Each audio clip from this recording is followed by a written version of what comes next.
Liquor స్కామ్కు సూత్రధారి రాజ్ కసిరెడ్డి అని ఆరోపించారు విజయసాయిరెడ్డి. ఆయన లాంటి క్రిమినల్ను తాను చూడలేదన్నారు. ఈ వ్యాఖ్యలపై స్పందించిన రాజ్ కసిరెడ్డి త్వరలోనే విజయసాయిరెడ్డి బండారం బయటపెడతానన్నారు.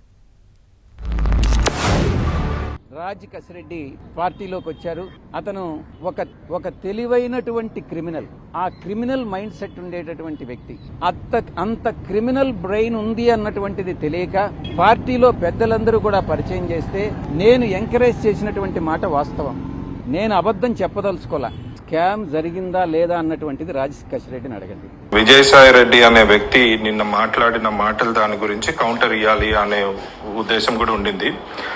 But all I want to say right now, ఆ మనిషి ఒక మనిషి. ఆయన గురించి ప్రస్తుతానికి I don't want to talk too much about it, because నా ఈ లీగల్ మ్యాటర్స్ అన్నిటికీ అయిన తర్వాత once I face the investigation, నేను మీడియా మొత్తం అందరినీ పిలుచుకొని ఈ మనిషి గురించి మొత్తం ఆయన చరిత్ర అంతా తీసి అందరి ముందు పెడతాను. Absolutely have no qualms about it. అది జరుగుతుంది. అప్పటి వరకు దయచేసి మీడియా మిత్రులు నేను కోరేది ఒకటే, one side of the story విని మీరు కన్క్లూజన్స్కి రాకండి. Please wait for my side of the story to come out.